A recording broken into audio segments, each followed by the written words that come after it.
రైతు సోదరులకి స్వాగతం. ఈ ఏడాది ఖరీఫ్ మొదలై 2 నెలల దాదాపుగా పూర్తయిపోయింది. అయితే తెలుగు రాష్ట్రాల్లో ఇప్పటికీ ఎక్కడా సరైన వర్షాలు లేవు. గడిచిన 2-3 రోజులుగా ఏపీలో అక్కడక్కడ కొన్ని భారీ వర్షాలు నమోదవుతూ ఉన్నాయి.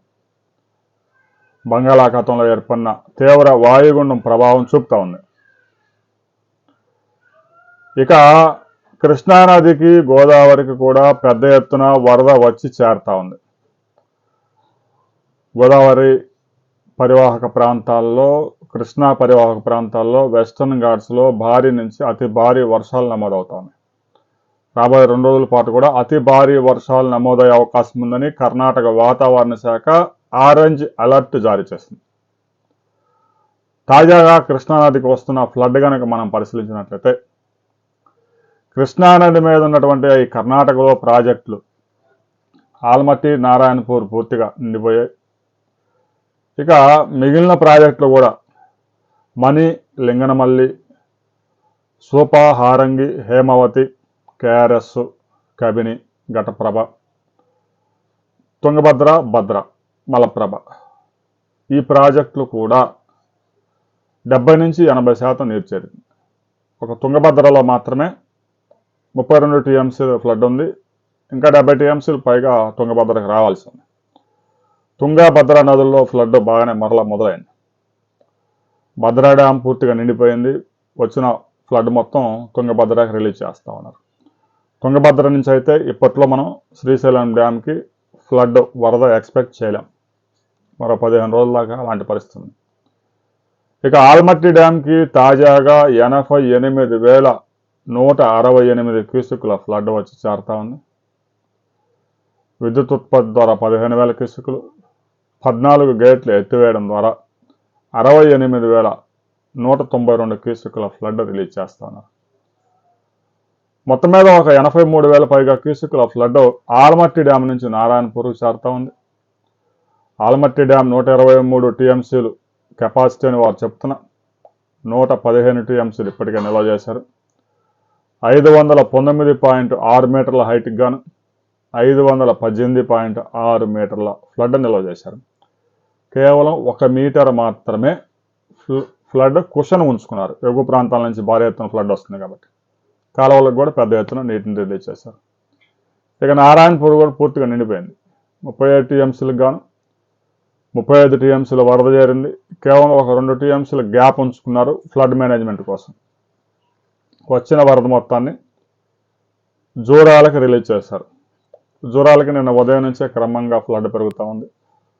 తాజాగా జూరాలకి 85,000 క్యూసెక్కుల వరద చేరుతా ఉంది.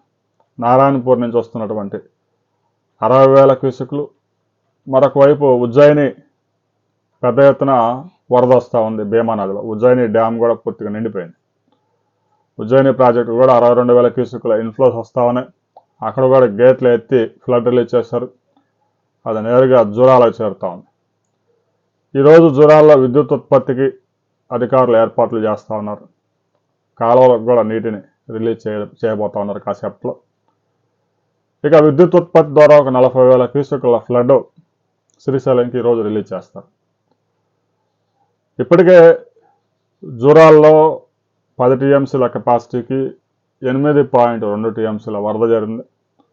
ప్రాజెక్టు పూర్తిగా మరి కాసేపట్లో మనం వీడియో పెట్టే సమయానికి పూర్తిగా నిండిపోతుంది. ఇంకా తర్వాత విద్యుత్ ఉత్పత్తి చేసి శ్రీశైలంకి ఫ్లడ్ జూరాల నుంచి రిలీజ్ చేయబోతున్నారు. ఎగువ ప్రాంతాల్లో కర్ణాటకలో, మహారాష్ట్రలో కూడా పెద్ద ఎత్తున వర్షాలు నమోదవుతూ ఉన్నాయి కాబట్టి ఈ ఫ్లడ్ మరో 4-5 రోజులైతే గ్యారంటీగా కొనసాగే అవకాశం ఉంది. ఇక తెలంగాణలో లిఫ్ట్ ఇరిగేషన్ ఏవైతే కృష్ణానది మీద ఉన్నాయో అవన్నీ రాబోయే 2-3 రోజుల్లో ప్రారంభించబోతా ఉన్నారు. పాలమూరు రంగారెడ్డి కానీ, భీమామ లిఫ్ట్ ఇరిగేషన్ కానీ, కోయిల్ సాగర్, నెట్టెంపాడు, కల్లకుర్తి ఈ లిఫ్ట్లన్నీ రాబోయే 2-3 రోజుల్లో నీటిని ఎత్తిపోసేందుకు సిద్ధమవుతా ఉన్నారు. అయితే శ్రీశైలం ప్రాజెక్టులో డెడ్ స్టోరేజ్లో ఉంది ఫ్లడ్. కేవలం 42 టీఎంసీలు, 43 టీఎంసీలు మాత్రమే ఉంది శ్రీశైలంలో. 40 టీఎంసీలు డెడ్ స్టోరేజ్ ఒక 2-3 టీఎంసీలు ఉంటే తాగునీటి అవసరాల కోసం కొద్దిగా ఒక 2-3 వేల క్యూసెక్కులు రిలీజ్ చేసి నాగార్జున సాగర్కి రిలీజ్ చేస్తూ ఉన్నారు.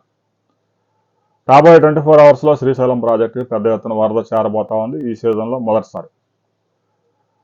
గత ఏడాది జూలై 2వ వారంలోనే జూరాల నుంచి గేట్లు ఎత్తి శ్రీశైలంకి నీటిని రిలీజ్ చేశారు.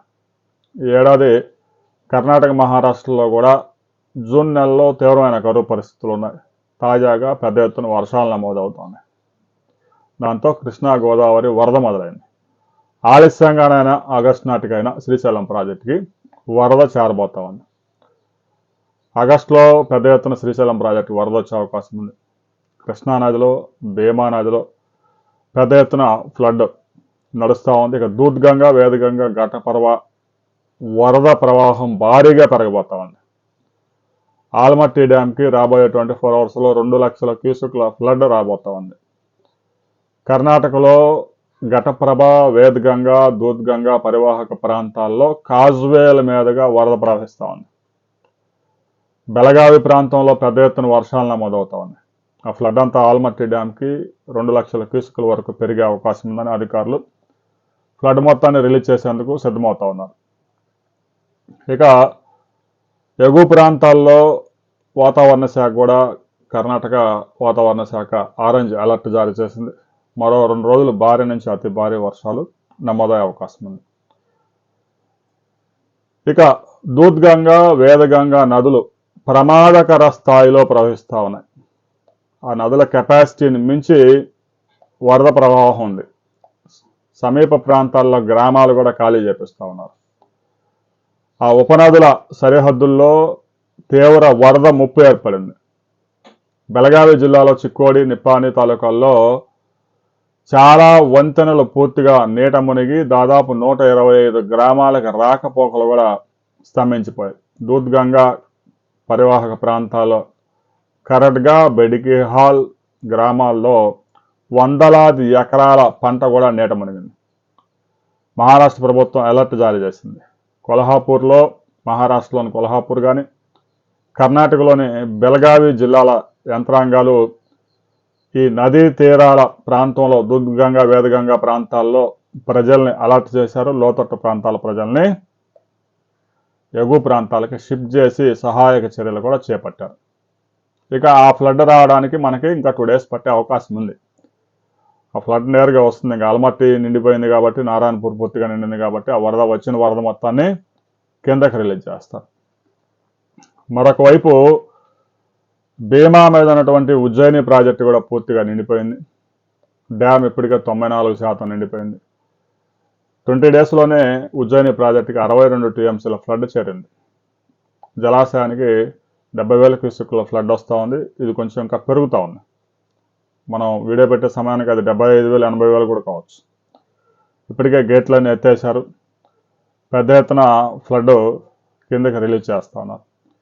అది మరి కాసేపట్లో జూరాల ప్రాజెక్ట్ని చేరబోతా ఉంది. ఆ ప్రాంతాల్లో కూడా ఉజ్జయిని ప్రాజెక్టు తర్వాత ఉండే ఈ భీమా నది పరివాహక ప్రాంతాల్లో కూడా అలర్ట్ ప్రకటించారు, హెచ్చరికలు జారీ చేశారు. అతి భారీ వరద వస్తూ ఉంది.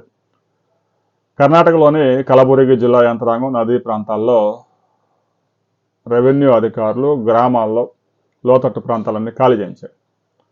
ఇక సోన్నా బ్యారేజీ ఇది కూడా పెద్దగా స్టోరేజ్ తక్కువే కాబట్టి అక్కడి నుంచి పూర్తిగా తెలంగాణకి వరద చేరబోతా ఉంది.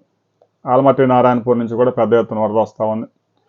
రాబోయే 24 అవర్స్లో జూరాల ప్రాజెక్టుకి 2 లక్షల క్యూసెక్కుల వరద చేరే అవకాశం ఉంది రేపు సాయంత్రానికి. ఈరోజే ఆల్మట్టికి 2 లక్షల క్యూసెక్కులు వస్తుంది. అక్కడి నుంచి పెద్ద ఎత్తున వచ్చిన వరద మొత్తాన్ని నారాయణపూర్, జూరాలకు వస్తుంది. భీమా నుంచి కూడా మరొక వైపు జూరాలకి పెద్ద ఎత్తున వరద వస్తూ ఉంది. ఈ వరద 3 రోజులు 4 రోజులు అయితే కంటిన్యూ అయ్యే అవకాశం ఉంది. ఆ తర్వాత ఎగువ ప్రాంతాల్లో వర్షాలు నమోదైతే వరద కంటిన్యూ అవుతుంది. లేదంటే ఆల్మట్టి డ్యామ్ ఎగువ ప్రాంతాల్లో నుంచి కనుక కేవలం 30,000, 40,000 క్యూసెక్లు వస్తే గేట్లు మూసేసే అవకాశం కూడా ఉంది. ఇక శ్రీశైలం ప్రాజెక్టులో డెడ్ స్టోరేజ్, నాగార్జున సాగర్లో డెడ్ స్టోరేజ్, పులిచింతల్లో ఒక 35 టీఎంసీలు ఉన్నా కూడా పెద్దగా వాటిని ఉపయోగించడం లేదు. ఇక ప్రకాశం బ్యారేజీ కూడా పెద్ద ఎత్తున నీటిని తరలిస్తూ ఉన్నారు. పట్టిసీమ ద్వారా 6,950 క్యూసెక్కులు 10 పంపులు ఆన్ చేసి వాటర్ ప్రకాశం బ్యారేజీకి రిలీజ్ చేశారు. గడిచిన 24 గంటల్లో కృష్ణా డెల్టాలో భారీ వర్షాలు నమోదయ్యాయి. రైతులకి కొంత రిలీఫ్ వచ్చింది. ఇక పోలవరం కాలువ, కుడి కాలువ కింద కూడా రైతులు 1200 పంపులు పెట్టి నీటిని తోడుతూ ఉన్నారు. అధికారులు కేసులు పెడతా ఉన్నారు. రైతులు నీటిని సాగుకు మాత్రమే వాడుతూ ఉన్నారు. కాలువల మీద మోటార్లు బిగించడం అనేది చట్టం ఒప్పుకోదు కాబట్టి కేసులు పెడతా ఉన్నారు. రైతు సోదరులు వ్యవసాయం చేసి పంట పండించడానికి ఆ ప్రయత్నాలు చేస్తూ ఉన్నారు. ఎలాంటి కమర్షియల్ ఉద్దేశాలు లేవు కాబట్టి ఎట్టి పరిస్థితుల్లో రైతుల మీద కేసులు పెట్టవద్దు దయచేసి. పోలవరం ప్రాజెక్టు ద్వారా, కుడి కాలువ ద్వారా ప్రకాశం బ్యారేజీకి నీరు ఇచ్చిన రైతులకి వెళ్ళింది. ఆ మార్గ మధ్యంలో భూములు కోల్పోయి కాలువ తవ్వడానికి సహకరించిన రైతులు మోటార్లు పెట్టుకుంటే కేసులు పెట్టడం దారుణం. ఇప్పటికైనా ప్రభుత్వ యంత్రాంగం స్పందించాలి. రైతులు కాలువల మీద మోటార్లు పెట్టుకున్నా కూడా అనుమతించాలి. ఎందుకంటే ఎక్కడైనా పంటే. ఎగువ ప్రాంతాల్లో కొన్ని కాలువ కన్నా కూడా ఎత్తైన ప్రాంతాలు ఉండొచ్చు. ఆ రైతుకు నీరు ఇవ్వకుండా చివరి ఆయకట్టు ఎండిపోతుందనే ఉద్దేశంతో చివరికి నీళ్ళు తీసుకెళ్లే ప్రయత్నం చేస్తాను. ప్రతి రైతుకి నీరు ఇవ్వాలి. చివరి ఆయకట్టు రైతుకి ఇవ్వాలి. కాలువకి భూములు ఇచ్చిన రైతులకి నీరు ఇవ్వాలి.